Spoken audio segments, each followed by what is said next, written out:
Urukundo ni kuvuga ni ikintu kiba kiri hagati y'abantu babiri. Abo bantu babiri kubisanzwe urukundo si ikintu kiboneka. Si ikintu kiboneka ni kuvuga ni ubushake bw'umuntu n'ubushake bw'undi muntu buba bwamaze guhura. Bumaze guhura ni kuvuga si ibintu bibonekera mu mubiri. Mu mubiri umbajije ati ndabisobanure mu mubiri sinabishobora. Kuko urashobora no gukunda umuntu kandi mutari kumwe cyangwa utamubona. Rero amafaranga urabanza ukiyumvira. Urukundo bwa mbere na mbere urusize imbere amafaranga hari naho rutamara na kabiri. Ivyo byo biratswe. Ariko uravuga ati jewe aya mafaranga ndayarondere mu ntumbero zo kugira nte zo kwikingira. Uko biri kose ushobora gutangura urukundo ata amafaranga werekanye. Mugabo ukaba uvuga ati jewe nubwo biruku mu rukundo nzogira amafaranga nzoyakenera. Kuko deja uja kurondera umudamu cyangwa umukobwa ariko wambaye neza. Uja kurondera umudamu cyangwa umukobwa ariko woze muri babiri. Hanyuma ugaca wibagira rwa rukundo. Amafaranga akaza gusumbya uburemere. Ni kuvuga ibintu byose bigenda bibangabanganwa. Akaza gusumbya uburemere canke ukuntu wowe uvyumvamo hagati y'urukundo n'amafaranga. Kimwe kigasumbya uburemere ikindi. Urumva hacaba intambara.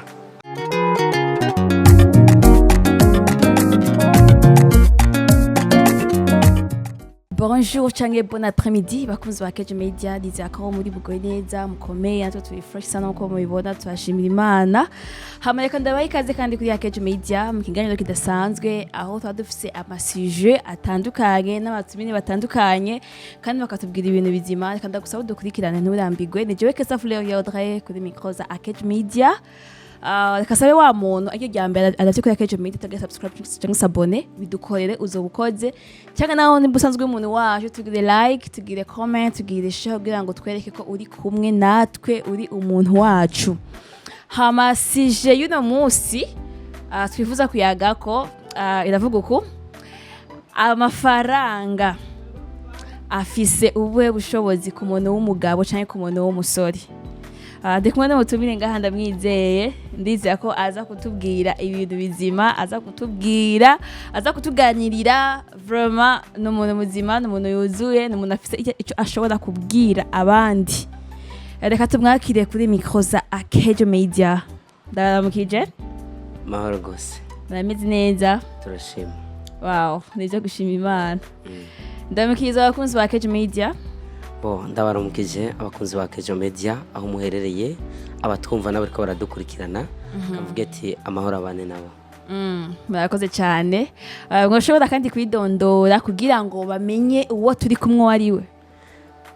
Murakoze nitwa Yves niyo mwongere. Ego. Nani bindi? Ndi umupapa. Ndubatse ndafise akana umudamu. Mana yamezagishe.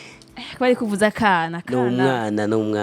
Umwana. Cyangwa okay. Hari abantu bavuga akana agomvye kuvuga ko ari akana keza. Urakoze. Cyangwa ugwana gwiza. Niko rero agomvye kuvuga. Ego na akana keza. Munda na akana keza. Murakoze ati ni Yves niyo mwongere umupapa afise umwana umwe n'umudamu mwiza. Tabivuze. Mwiza cyane. Okay. Inyuma y'ivyo byose Yves ninde? Yves ni kuvuga hampande yuko ndi umupapa sandwe ndi n'umukozi w'Imana. Maze kuba umukozi w'Imana urumva ndiyaguye mu buryo bwose. Yego. Urakoze cyane umukozi w'Imana. Ibikorwa by'Imana bikorera mu rushengero bimeze gute? Okay, ndakora mu ishengero ry'abakristo b'intumwa Église chrétienne des apôtres. Ngaho hirya muri Mutimbuzi mu Maramvya kuri transversale ya 15. Dusanzwe dukorera niho n'ikicaro cy'iryo shengero riri. Sanzwe rero ndi umwe mu bakozi b'Imana b'iryo shengero. Wow. Urakoze cyane tumva warahezagiwe turi kumwe n'umukozi w'Imana dasanzwe mu mwanya abasiga duhezagiye imihezagiro muri Akeja Media cyane cyane. Yakoze cyane ariko twagomba kumenya vyaguye Yves mu buto bwiwe canke mu buyabaga bwiwe atarabo mu papa. Yves yarameze gute? Bitandukaniye he Yves akiri umusore n'ubu yabaye mu papa? Yves ni kuvuga jewe nkiri muto. Mu buyabaga bwanje nari umuntu nkunda amafaranga.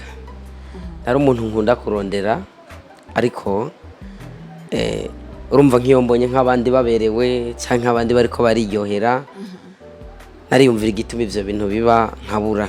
Mugana agiye gutahura ibanga ko byose bikorwa niki n'amafaranga.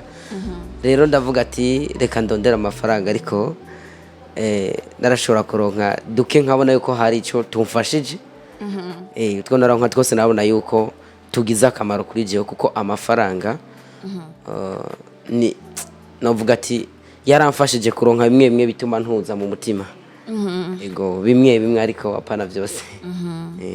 Hamubonaho Yves yabaye umupapa ameze gute, arangwa niki, yifashe gute, yitwara gute bitandukanye n'ubuyabaga? Okay. Ni kuvuga igitandukanye n'ubuyabaga bwanje uno munsi kare narabona ibintu nkaca niruka. Urumva siniruka ngo nikubitinya mugabo nk'iyo mbonye ibintu byiza narumva ndabihabukiye cyane kuba no shaka kubigeraho. Ariko bimwe byarangira ntabishyitseko.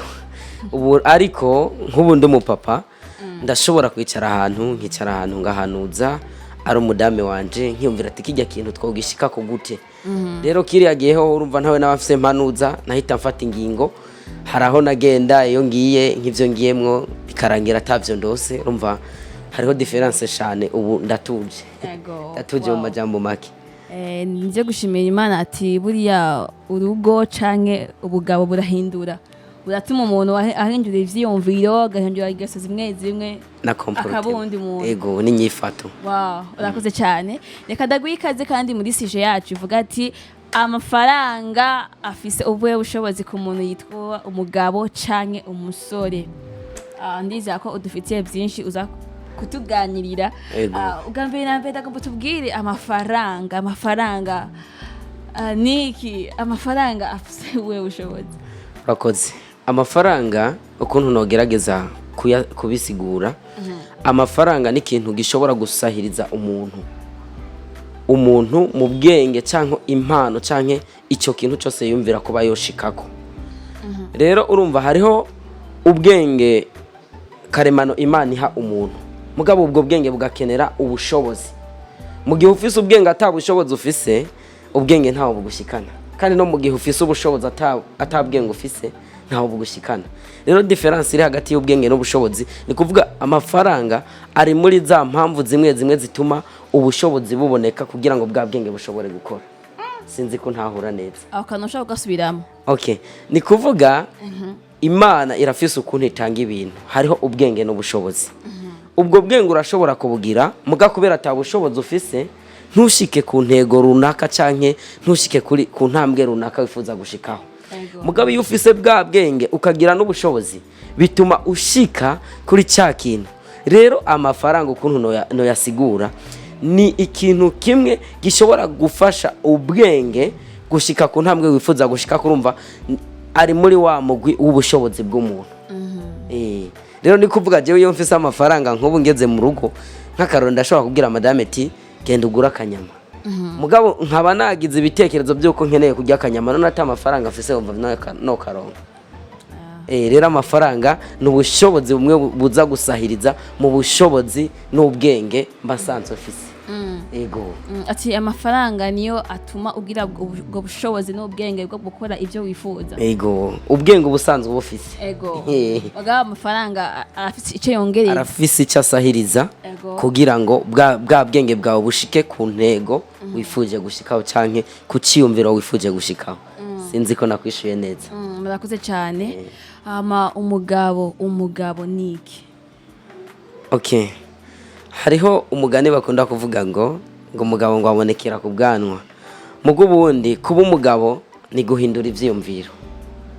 Urashobora no kuba umuntu w'umugabo. Ego abantu benshi mu mibereho iboneka tuzi yuko umugabo ari ufise awagaba canke ivyagaba mugabo harimwe na hamwe turashobora gusanga nk'abantu bivanye nuko n'inyifato yabo canke ibikorwa byabo ugasanga bamwe biswe ba mutama bandi bitwa bande cyangwa kumva ngo we mugabo umuntu akaguhamagara ngo we mugabo bivanye n'ukuntu aba kubona canke aba akuzi umugabo rero ni uwo muntu wese aba afise ihitamwo rimwe n'ikiyumviro kimwe gihagaze aba ahagazeko dufate nk'ubu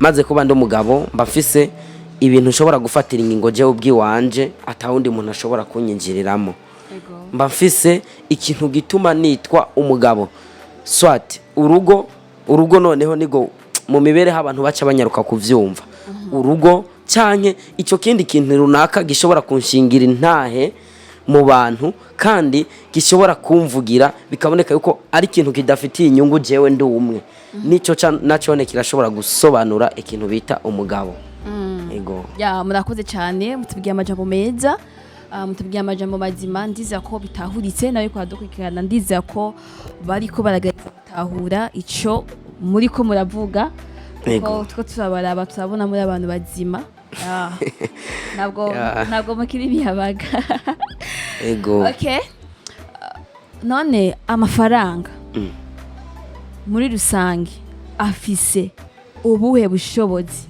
ku muntu yitwa umugabo cyangwa ku musore urakoze cyane amafaranga arafise ubushobozi ku muntu si n'umusore gusa n'umugabo mugabo reka twibaze kuri aba wambwiye reka twiyumvire kuri aba wambwiye okay ubwa mbere na mbere ku muntu w'umugabo nka jewe nihereyeko nk'ubu iyo mfise amafaranga hariho ibintu bimwe bimwe bitaza biraboneka nabi mu rugo dufate nko mu rugo iwanje je ndumva yuko mfise amafaranga umudamu ego turafise urukundo turafise amahoro n'ibindi byose turabifise mu gihe dufise amafaranga hariho kandi kantu dushikako twari tubuze kandi biratuma no mu rugo haba umunezero udasanzwe urumva hari ikintu ciyongerako ku bushobozi canke ku rukundo mwari mufise canke ku mubano mwari mufitaniye ku musore naho iyo umufise amafaranga urashobora kuba ufise amafaranga ayo mafaranga akagushikana akaguhuza n'abandi bantu nk'akarorero mutari muzinanye cyangwa akakwereka ibindi bintu utaruzi agatuma umenya ubuzima ubwaribwo mu gihe amafaranga ufise uguma hajya nyene uguma ubona ibyo nyene ubugezeko muga ntushobora kubona intambwe canke waguke umenye ati ibihe bigeze ngaha ndakwiye kwifata gutya kubera ko ano mafaranga mu gihe ufise amafaranga atuma ubona abandi barose amafaranga canke bayitwayemwe neza canke bayitwayemwe nabi bigatuma rero ubona ingene ukwiye kwifata n'igihe ukamenya aho kigeze ya niyo ntambwe amafaranga ashobora kugushikanako kandi niyo ufise amafaranga biratuma ubapoze mu mutwe hariho nk'abantu mushobora kuba muri ko muravugana muri ko muyaga neza ari ivy'amahoro natwe mu mana bigashobora gushika kuko abantu ntidufise ivyizegwa bimwe ukaza wumva ngo sha ngiyomba nari mfise amahera ngiyomba twari dufise amahera byose nibiba biriko biraba rero hariho ikintu amafaranga afasha nubwo tutayaronka nkuko tuba tuvyifuza hariho ikintu uruhara runini amafaranga afise mu buzima bw'umupapa cyangwa mu buzima bw'umusore uko aba ari kose biratuma n'ubwenge bwiyongera cyane kuko ugenda ubona ibintu bitandukanye ufise amafaranga yego okay urakoze cyane watubwiye byinshi ati ufise amafaranga ndabona ko mu rugo hava haba umunezero gusumba uwari uhari neza cyane mu rugo noronka bya bindi byose nari nifuza noronka n'icubahiro hanze nomenya n'abantu batandukanye nomenya ibi nabiriya nogera hariya no hino mbega none amafaranga yoba ariyo atuma umuntu agira ubwenge nk'uko bivuze cyane amafaranga aza gukora ahantu hari ubwenge kubera ko ufite n'ubwenge amafaranga yamenya ingene yajera urakoze nari nakivuze ubwa mbere navuze uku umuntu asanzwe afise ubwenge wavuze ati amafaranga ahatuma ugira n'ubwenge kubera yuko uhura n'abantu arasahiriza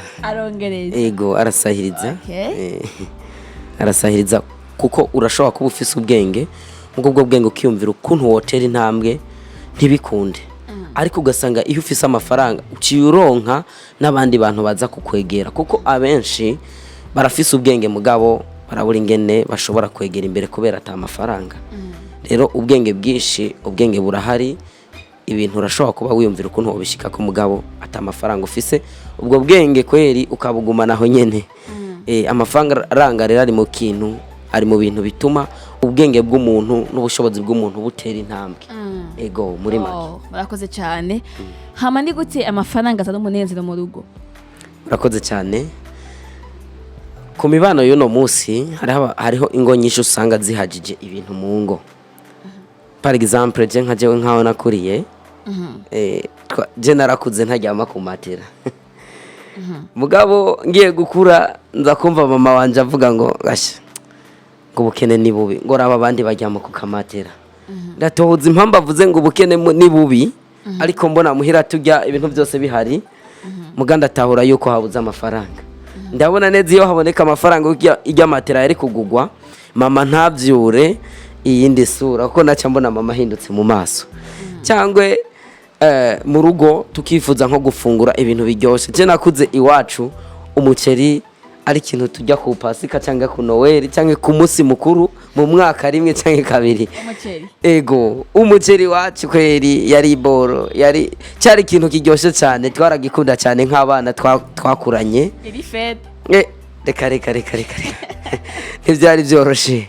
Rero mama yaravuga ati nk'ubiyo nari mfise amafaranga cyangwa nari mfise amahera niko benshi bayita, mba ngiye kugura agaceri abana banje bakazojya ku Noel, bakazojya ku Bonane bakanezerwa. Ngaca numva rero yuko amafaranga ari mu ntambamye zimwe zitumye natwebwe tubura amahoro cyangwa tubura umunezero muhira. Urumva rero na nubu iyo nsumye akanyama umwana wanje aranezerwa ariko arafungura n'ubugari, madame akanezerwa ngo kweri ngo wakoze seri wanje. Urumva rero ngaca ntahura yuko ajya amafaranga niyo yabitumye yongereje ku bwenge nari mfise cyangwa yongereje ku cyumviro nari mfise cyo gusuma ko kanyama.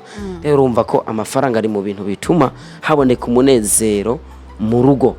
Nico gituma atavyinshi numva novuga mugabo amafaranga mu buzima bw'umuntu arakenewe. Ego. Murakoze cyane. Amafaranga mu buzima bw'umuntu arakenewe, mu buzima, mu rukundo cyangwa mu rugo. Neza. Amafaranga arakenewe. Mbega none mu gihe amafaranga adashoboye kuboneka nk'uko bikwiriye cyangwa mu muryango, umudamu aronka ivyo yifuza, abana baronka ivyo bifuza, ushobore gusatisfeza urugo, umuryango. Hari icyo byoba byonona mu gihe umugabo n'umugore bakundana bafite ubumwe? Urakoze cyane. Aho naho ni kuvuga umugabo n'umugore ubwa mbere baba babonana nta mafaranga baba bafise. Kandi umuntu barashobora guhura n'uwundi atari kubw'amafaranga. Ariko urukundo ni kindi kintu uba winjiyemo gitandukanye n'amafaranga. Mugabo iyo amafaranga ahari canke iyo urukundo ruhari, ayo mafaranga nubwo yobura, urukundo ruruta byose, niko n'ijambo ry'Imana ribivuga, niko tuvyiga buri munsi. Urukundo ruruta byose. Mugabo iyo dufise urukundo tuja hamwe kugira ngo twige ingene y'amafaranga aboneka. Turatahurana neza n'abariko baratwumviriza, mumenye neza yuko amafaranga arakenewe kugira ngo n'urukundo rubandanye rutera imbere. Rero iyo ata amafaranga mufise naho mwoba mu rukundo, urukundo rwanyu ruranyaruka kugira iherezo. Biranyaruka cyane kuko hari intambwe zimwe mutagera ko kubera ataya amafaranga muba mufise. Amafaranga ari mu bintu bituma bishigikira urukundo ngo rukomere. Kuko hari aho abantu dufise imitima itandukanye. Hari aho umuntu yibonera uwundi afise amafaranga ugasanga yagiye nawe, kandi mwarakundanye bwa mbere, mwari mukundana byari bimeze neza, mugabo mu nyuma ugasanga birahindutse kuko ibihe bigenda bihinduka, nawe nivyo ubona. Rero amafaranga ari mu kintu gifasha mu rukundo cyane hamwe n'Imana. Urumva Imana ntitwayisize kure, amafaranga ntitwayasize kure, n'urukundo ntitwarusize kure. Mugabo muri ivyo bintu habuzemo kimwe. Urumva ubwa mbere dusaba Imana, Imana igakomeza urukundo, rwa rukundo rukaja hamwe, hama rukarema ikintu cyitwa amafaranga. Byose biraboneka iyo urukundo ruhari. Ati byose biraboneka iyo urukundo ruhari. Niko bavuga ati ni byiza cyane kujya kurondera umuntu mu gihe ubona ko wipanze aparanga umuronderane ivyo kuronderana hari igihe usanga uronse umudamu adakerebutse nk'uko bukerebutse cyane adashobora kurondera nk'uko urondera muri icyo gihe bigenda gute ya urambagije ndi kuvuga iyo uravuga ngo turonderane ngiyo ngo tuba twarose ngiyo ngo umuntu abanza arondera imbere yuko arondera umudamu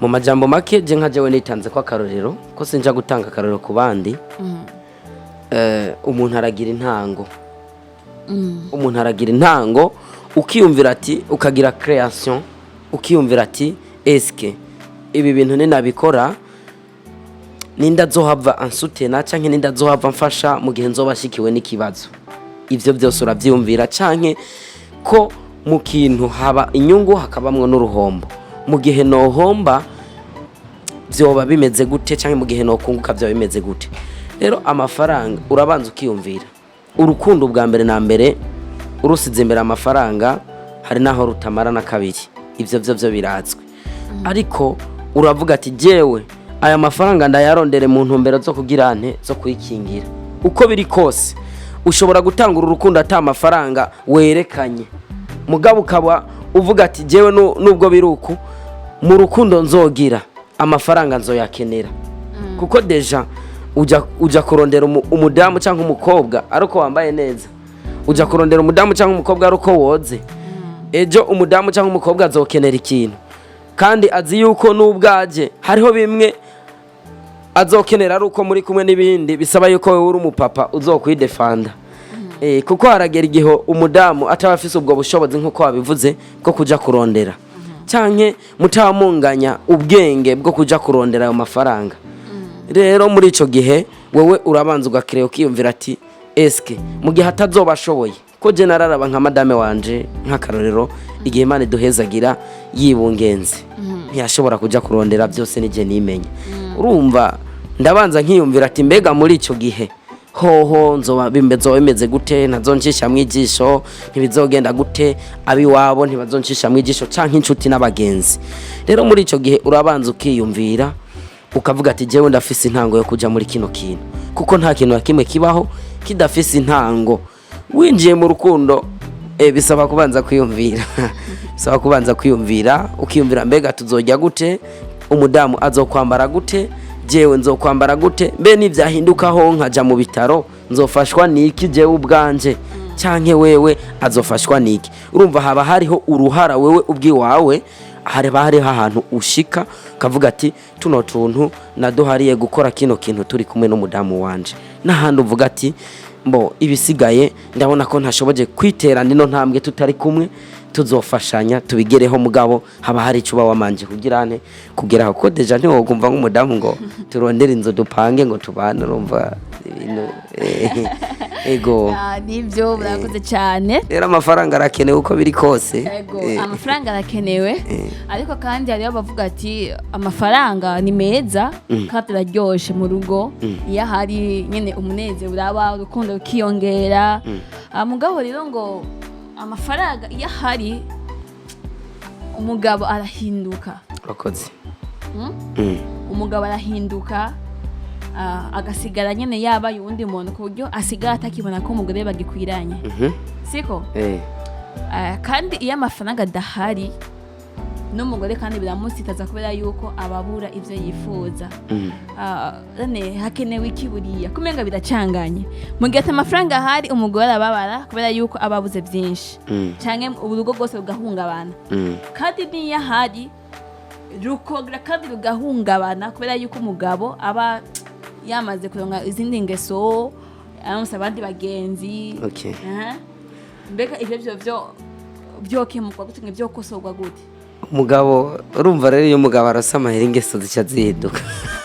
yajya bavuga ati uronka amahera tumenye ingeso yawe mbagije ikintu ciza cyane ni kuvuga iyo n'ubwo rukundo utaruhagazemo neza ayo mafaranga arashobora kugutirimutsa iyo uhaye ikibanza cyane ubushobozi bwa ya mafaranga urantahura iyo amafaranga abonetse mu rugo muri babiri hanyuma ugaca wibagira rwa rukundo, amafaranga akaza gusumbya uburemere. Ni kuvuga ibintu byose bigenda bibangabanganwa, akaza gusumbya uburemere canke ukuntu wowe uvyiyumvamo hagati y'urukundo n'amafaranga, kimwe kigasumbya uburemere ikindi. Urumva hacaba intambara, hahaguruka intambara hagati y'abo bantu babiri. Ariko iyo amafaranga hari n'urukundo rugahaba, ntasumbye uburemere, ntuyahereze uburemere cyane gusumba rwa rukundo, byose biguma bimeze neza. Kandi niyo urukundo ruhari ntirusumbye, kubisanzwe urukundo nicyo kintu gikuru. Nubwo amafaranga yo haba, atarukundo ruhari, byose ndumva yuko menga nta mahoro yoboneka. Mugabo urukundo ruhari n'amafaranga kahaba, byose bikagenda bibangabanganwa, biba ari ibintu byiza cyane. Mugabo iyo uhaye uburemere cyane y'amafaranga, ukibagira urukundo cyangwa mu rukundo ugasamara gato rugatakara, urumva hakaba nk'ikintu gitoyi gituma rwa rukundo rugabanuka, bica bituma n'aya mafaranga atakimaze asubira kugira. Ugaca usanga rero urukundo rurononekaye n'amafaranga rurononekaye, n'ibyo mwari mufise byose bigasanzara bivanye n'ukuntu wahaye uburemere cyane y'amafaranga. Nashatse kuvuga nti amafaranga nubwo yohaba ntasumbye uburemere urukundo. Ego Yves mukomeza kuvuga ngo urukundo. Mugabo tumaze igihe twumva inyigisho zitandukanye aho bavuga yuko urukundo atari rwo rwubaka urugo. Urukundo sigo ruza à la tête yo kubaka urugo. Ati icyubaka urugo premièrement ni ingeso z'umuntu, ni caractère z'umuntu. Hajya nubwo ngo umuntu wo butamukunda, ariko ari umunyangeso nziza, ari umuntu akwitwara ko neza, wisanga wamukunze. Kandi ni benshi bavuga ngo barakundana, ariko ugasanga imyitwarire hagati yabo ni mibi. Bega ubwo rukundo wowe ubasha kuvuga, reka tujye pembeni gato yiyesije turiko. Ubwo rukundo uri kurabasha kuvuga ngo urukundo ruhari, ngo amafaranga yojegwa, urukundo ça veut dire quoi? Okay. Usavye insiguro y'urukundo urambagije pe, ariko reka ngerageze ariko urukundo ni kuvuga ni ikintu kiba kiri hagati y'abantu babiri. Abo bantu babiri kubisanzwe urukundo si ikintu kiboneka, ni kuvuga ni ubushake bw'umuntu n'ubushake bw'undi muntu buba bwamaze guhura. Bumaze guhura ni kuvuga si ibintu bibonekera mu mubiri. Umbajije ati ndabisobanure mu mubiri sinabishobora, kuko urashobora no gukunda umuntu kandi mutari kumwe, cyangwa utamubona, cyangwa ukamukunda bivanye n'ukuntu mwumvise ibintu mwe n'ibyo. Rero urukundo ni ikintu umuntu asanga ni nk'impano y'umuntu. Mugabo ugwanjanjwe ko rurashobora guhera ku muntu, rurashobora guhera canke ku kintu runaka uba wakunze. Dufate nk'ubu jewe dufate ndakunda umusheri wanje. Mugabo iyo habaye ikindi kintu kiza kikantwara cyane nkagihereza uburemere, kwa rukundo ruraja apare, cya kintu kigahagarara muri rwa rubanza rw'urukundo. Gaca asanga wa muntu namwibagiye, kandi nawene aravyiyumvamo. Nubwo ntobimubwira arabyiyumvamo, kuko ni kintu kiba gisanzwe kiremewe mu muntu. Rero iyo umuntu wamaze kuvuga ati jewe ndaguhaye urukundo, nawe urampaye urukundo, turaruhanye, uno mwanya nino saha nta kindi kintu gishobora kuza kuba pembeni, nahayo mafaranga yoboneka ntazasumba gwa rukundo ba warahaye wa muntu. Bivuze ngo rero ingeso ni kindi kintu kiza gihagarara. Dufate urashobora kuba ufise nk'ingeso yo gukunda amafaranga canke yo gukunda ko hari abantu bakunda umwe canke babiri canke batanu, bivana na buri umuntu. Rero iyo ufise ingeso yo gukunda urashobora gukunda uwu ugakunda uwundi, mugabo ntibanganye uburemere, bivana n'umwe ikibanza uba waramuhaye. Mugabo wowe yubishatse ugahereza uburemere uwundi muntu, wa muntu arava muri cya kibanza hakajamo uwundi, niho rero bya bintu by'amafaranga byose ibyo muba mwarayaze ibyo muba mwarashyitse ko byose bica bitangura gupfa nabi kuko deja aba yavuye mu kibanza yari guhagararamo kugira ngo bya bintu bimere neza kuko umuntu wese aba afise ibintu byiwiwe bimuraba. Ego sinzi ko wantahuye neza. Ego barakoze cyane mwatubwiye urukundo wadusobanurira insiguro y'urukundo baduha rero mwadusiguriye ariko ibyo byose ngo nibikicubaka ibyo byose ngo nta gaciro bigifise. Ubu abakobwa benshi basigaye bavuga ati turondera amafaranga urukundo ruzizana. Umuntu uko yoba ari kose ariko afise amafaranga ndashobora kumukunda hamugo rukundo ukazizana bivanye n'ivyankorera n'ivyama. Icyo coco wowe ugifata gute ukibona gute? Bivanye n'ivyankorera n'ivyama. Okay, ni kuvuga uvuze ati ndakunze amafaranga. Urabona amafaranga ni ikintu ushobora kurondera ukaronka cyangwa ukabura.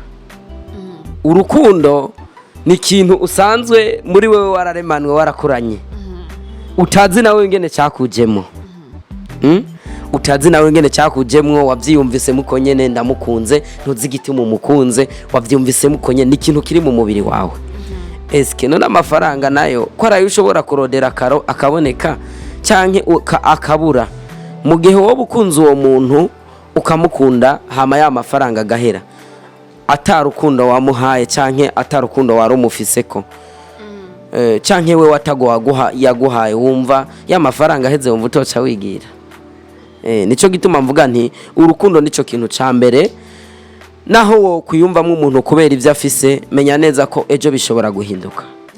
Canke uno musi ukabona ata abifise canke avyitwaramo neza ejo yangeso ikamuhindura hama ya mafaranga bya bintu byose bigahera mugavana canke uko mwari musanzwe mubanye bigahinduka. Nico gituma rero urukundo ni ikintu ca mbere cyo guproteja igihe Imana iba yararuguhaye ukagwisangamo. Ndatangazwa n'abantu cyane bavuga ngo nta rukundo bagifise. Ubundi bwo umuntu wese arafise urukundo bivana n'uburemera aba yararuhaye canke ikibanza aba yararuhaye muri we. Ego cyane. Ego burakoze iveka ndagushimire kubwiyo nsigo duhaye ariko nawe ndagomba ko dusubira mu isije yacu ivuga ati amafaranga afise ubushobozi ku muntu w'umugabo cyangwa ku muntu w'umusore ariko reka tuje contre gatoyi. Uri umugabo amafaranga arabuze cyangwa uri umusore amafaranga arabuze biciye bihindukira umudamu niwe agize amafaranga kugusumba. Icyo gihe umugabo aba afise uruhe ruhara mu rugo cyangwa umugabo aba afise agahe gaciro umugabo muri iyo kayifata gute kumenga rero bamwe baca batangura kwibona nk'aho umenga ni mburakimazi canke ntibagaragara neza imbere y'umuryango barakengerwa. Wowe ubifata gute ubiharura gute ngo ubibona gute? Jewe ukuntu ndabifata ni kuvuga iyo umudamu ateye imbere dufate nk'Imana iramuhezagiye kuko twese ntidufise impano zimwe zo kuronka canke zo kurondera ivyo usanzwe uzi n'ivyo usanzwe ubona. Uko ndabimenyereye ahantu nagumye ndabivuga ahantu haba hari urukundo n'umwumvikano ntivyotuma wiyumvira yuko umudamu wawe yoba gukengera canke yoba gusuzugura ko deja iyo utabonye ko agukengera ubwa mbere mutarayaronka canke ubwa mbere atarayaronka ntiyo gukengera ayarose. Ikintu ahubwo gituma abantu bamwe biyumvira ngo turakengerwa bimeze ukuna kuriya biba bivana n'inyifato uwo muntu umugabo canke umudamu aba agize kuko urazi amafaranga abonetse abenshi turakunda guca duhindura inyifato swati tugahindura n'abagenzi tugahindura n'inshuti mugabo siko byari bikwiye kumera. Iyo umudamu ateye imbere twari dukwiye kumenya ko n'urugo ruba ruteye imbere kuko wowe uri umugabo umudamu ntiyoreka gusuma ngo nuko ngo umugabo ngo utasumye ababona neza yuko mutanganya ubushobozi. Kandi naho wowe uri umugabo hariho abagabo ushobora guca wiyicarira muhira ngo umudamu wanje ari kurondera oya byiza urarondera hamukamubwira ati narose canke nabuze madame bigende gucya. Mugabe yugumye wihagarara kuri umugabo kavuga ati narose canke nagiye kurondera uravuga ati bimeze uku mukabwizanya ukuri nkuko mwanyene biba bimeze neza hama ibintu bikabandanya bigenda neza. Ubundi bwo nta gusuzugura, ntiyo gusuzugura bivanye n'ukuntu uba umwitwararika canke wowe abakwitwararika canke uba umwitayeho canke atazindi ngese abakubonamo. Nta mudamu yashobora gusuzugura umugabo ngo n'amafaranga, umugabo amwitwara imbere neza vraiment. Je nka madame wanje ivyo ntavyo no bisigura yuko bajya bagabo usanga bibona nkaho umenga barasuzuguriza imbere y'abadamu babo, baba bafise izindi nyifato bitwara imbere y'abadamu babo. None utanguye kubwira umudamu ngo aho ronkeye amahera ukuntu urumva ugatangura kuvuga amajambo, n'umudamu acabona yo kuba wahinduye deja, ucabona yo kuba wahindutse kuko umuntu mukundanye ukimubona byonyine urabona ati ujya muntu ahagaze mu kirere iki sindamwumva neza muri jewe, cumenya ati yahindutse. Rero ni byiza kumenya ati umudamu wanje yagiye ku kazi, nanje sinatonze ku kazi, mugabo nabimubwiye ko ntatonze ku kazi kubera ngwaye. Nabimubwiye nagiye ku kazi, ndamutelefonye madame we bimeze gutemeze neza, jewe yondi nabuze bigenda kunuko. Ivyo ni ibintu bisanzwe. Rero biba bivana n'ukuntu abagabo urumva baca bishiramo, nabone bagaca bahindura comportement canke bagahindura ingeso bivanye n'ukuntu babona kumbura abadamu, kuko abagabo benshi dusanzwe dufuha turafuha vraiment. Umudamu yiriwe hiyo 2 3 4 5 ubonye atanguye kwigurira uduhuzu, utangura kwiyumvira mbega bijya bikuyeho. Ego ama mugihe akora akarongo dufaranga twiwe ntiyigwira gahuzu. Umudame kwigurira je nkaje ku ruhande rwanje n'ishwayiwe kuko akeneye kubegwa kandi nanje ndaneze guyabereho. Okay, hari abagabo bavuga ati umugore nubwo bafise amafaranga ngana gute kizire kwigwira impuzu, kizire kwigwira igitenge. None mu gihe ariko arabona ngo utari kurabimuha, areke kwiyambika, areke kwifata neza, areke gusa neza ngo ndikwa ngo wowe utari kurabimuha. Okay, mwabigiye inama ko je impaka abanza gusaba uruhusha mu kwigurira impuzu kandi afise amafaranga. Afise amafaranga arashobora gusaba uruhusha kuko nawe w'ibyo wokora urinda kumusaba uruhusha. Ego aragusaba uruhusha ati ubona nagura kiya gitenge, numva umenga ndashaka igitenge kimeze ukuntu. Amafaranga urayafise, ego ndayafise, muca muraba yuko atabindi bintu biba bikenewe vyihuta. Urumva ni kubiyaga ko kubisanzwe, murayaga mukumvikana, ndakeneye impuzu, urakeneye impuzu imeze gute, imeze ukuntu. Wowe ubona uri umugabo bigufavoriza kandi arakubaza ati ubona yombera, mukabazanya nkuko nawe we mu cyumba akubwira ati no munsi wambara ijya mpuzu kuko deja niwe aneze guberewe canke bikamumerera ukundi kuntu iyo utaberewe.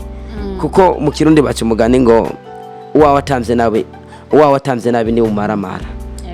Rero kubisanzwe iyo ufise umudamu akambara akabegwa uranezegwa, iyo ufise umugabo akambara akabegwa uranezegwa. Vyiza umudamu mu kwigure je nkaje kubwiwanje no mubwira ati kajya gahuzo nawe wakaguze ni gatoyi canke kokura muri muda abantu bikagenda ukundi. Ego hari impuzu zikura abantu muri mood. Impuzu ziheza abadamu. Je nka madame wanje kweri hari impuzu ntomwemerera. Hari impuzu ntomwemerera. Bizihe? Bivanye n'ukuntu je urumva niyumvamo kuko umupapa canke buri umuntu wese afise guyiwe y'impuzu urabizi. Nkaje ushobora gusanga nkunda ko madame wanje yambara amakanzu. Mugabo apani kanzigara, apani kanzu ifata cyane cyanke ibintu mwe nivyo cyanke yerekana ibitugu nkuko arambaza ati jye ubona no yigura ati ijya yigure nta ngorane. Umva ni muri iyo ntumbero rero ayiguriye n'amafaranga yararondeye afise amafaranga nkabanze yakuye ivyo ni sawa. Muganda mubaza none nkuba ciyaza akambwira ngo nkeneye kugura ijya mpuzu cyane mubaza ati amafaranga wayakuye nde yaguhaye kandi nzi yuko sanzo nzi yuko atakaza afise cyane mubaza wayakuye akasigura na yakuye hana akahavala genda ugura impuzu rero sawa kuyishaka. Umva ni sawa. Murakoze cyane tuva no kubaka bitoroshe. biroroshe mu gihe ubakanye no mu byumva kumwe. Ego murakoze cyane Yves, muko muravuga ibintu bizima bishobora gufasha abantu kubera yuko hariho amakuru amwamwe twumva à gauche droite ati umugore yiguriye igitenge umugabo yagituriye. umugore yiguriye umuduga umugabo yawugurishije yanse ko winjira mu rupangi wiwe none je biza gute bisigura ko ataba yamusabye urushamo ko wabivuze bataba babiyazeko ntibaba babijenamye bijenamye kuko ikintu cinjiye mu rugo deja kiba ari cy'umugabo n'umugore ndetse n'abana uruhande rumwe baba bifise mu ruhara rero niyo mpamvu ntiba bikwiye kumera uko umugore kugura ikintu arasezera umugabo naho yo bara amafaranga umugore yarondeye umugabo kugura ikintu arasezera umudamu madame ndagiye kugura kino kintu mugaca mubanza kwiga ko eske kizozanira inyungu umuryango abana bacu kizobamarira iki canke muri kazoza kacu bizotumarira iki hama mukavyiga ko mubihurije ko muca mugenda mutabihurije ko sawa ego okay twagomba aho kumenya neza nizihe inyungu canke mvuga umusaruro no okay nizihe inyungu canke avantage akarusho kuko umugabo canke umusore ashobora kuba afise amafaranga uretse yuko amuha ivyo yifuza mu rugo wiwe akasatisfiza amabezusi y'urugo nakaye kandi gaciro canke akarusho ko kumugabo agira amafaranga akarusho ko kumugabo agira amafaranga ubwa mbere na mbere biratuma ibibazo bigabanuka stress ibibazo kuko hajya urashobora kubona umugabo yicaye kandi ari umugabo atagase ameze neza ubona yuko mu rugo atakibuze mbwa kubera ya mafaranga umuntu agashobora kuba stress ukabona neza yuko ndetse mu mutima hakaba ikintu kinini cyane ababuze ndetse n'ibyo yari gukora bifise intumbero bikabura intumbero kubera ata mafaranga bafise kandi ugasanga n'ibyo yateguye gukora mu mwanya aba yabiteguriye ko si wabikoreye ko mu buryo na mwabujya dusanzwe tuzi ko umwanya uzimbye urumva rero kubera ko ata mafaranga ubufise birashobora gushika ugasanga watakaje ibintu byinshi mu buzima ugasanga bimwe biriko bigenda atari ku rutonde guko uba wabiteguye kubikora cyangwa ugasanga hamwe na hamwe uri kuranasuzugurwa ukubonye wese urumva ntakubone nkuko yari kukubona bivanye n'ukuntu ubwo bukene bwa bugenda burivugira kuko iyo umuntu afise amafaranga deja arangwa n'umunezero birazwi kandi wasize umunezero mu rugo aho uca hose kukaza akaba ari umunezero mu byashara bya ukaba ufise ibyashara urumva neza umerewe neza mu buzima kwera ukumva tijewe nduzuye naho utambuka naho ataye wowe ufise ubwo nyene mugo ukabuziga ahantu amafaranga ushobora kuyakura canke amafaranga abari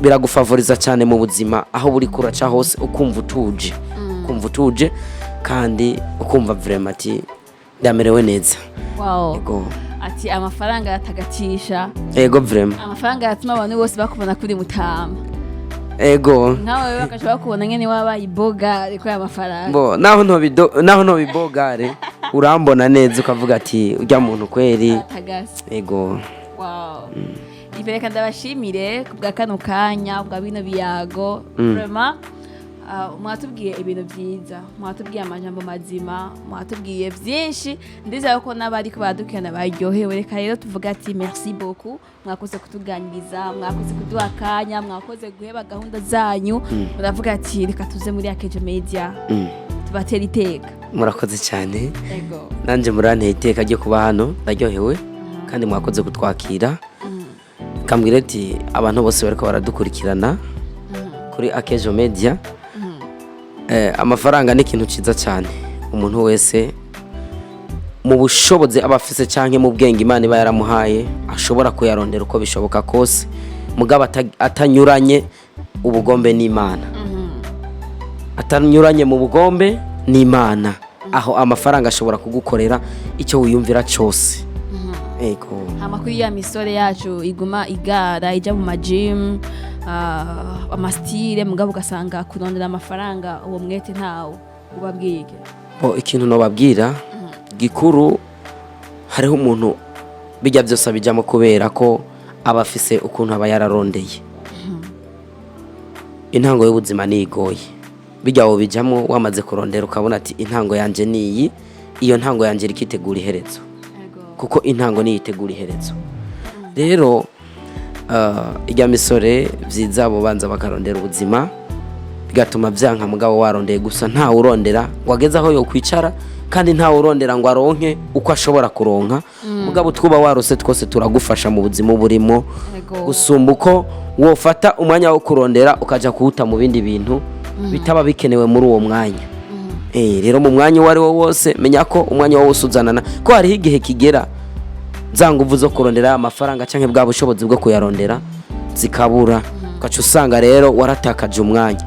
Rero ntutakaze umwanya mu gihe kiri muri ubwo busore, ahubwo uri mu busore nyene niho bugifise inguvu n'ubwenge bukora cyane bwo gushobora kurondera amafaranga. Shira Imana imbere hanyuma urondera amafaranga, byose birakunda. Yego cyane. Narijya bakunze kuvuga ati si byiza kurondera uwo musangira ubuzima utaraburondera. Suko kuko niworonka ibyo musangiye nabo bwa utaraburonka ubwo wisangiza. Wow, merci beaucoup. Reka dushimire abakunzi ba AkezaBurundi bariko baradukurikirana, bagize ibihe byiza natwe. Sije yacu yari nziza ati amafaranga afite ubushobozi ku muntu w'umugabo cyangwa ku musore.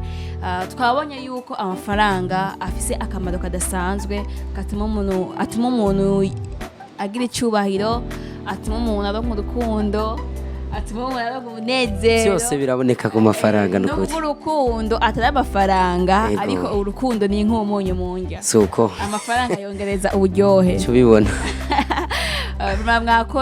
Mwakoze mwumve yuko tubashimiye. Murakoze cyane. N'abakunzi ba AkezaBurundi mwakoze kudukurikirana, mwakoze kugirana ibihe byiza natwe. Nimba waryohewe cyangwa nimba wagize icyagufashije twandikire muri commentaire tubwire ati jewe nafashijwe n'aka kantu cyangwa jewe naryohewe n'aka kantu. Ndifuza n'ikindi gihe muze muvuge kuri aka kantu ndumva ntatahuye neza. Uzobukoze cyane, uzobutweretse yuko uri umuntu wacu udukurikirana uko bwije nuko bukeye. Cyari ikiganiro kidasanzwe n'umutumire wacu Yves. Niyo mwongere na jewe Keza Fleur ya Audrey. Naho butaha. Ciao ciao.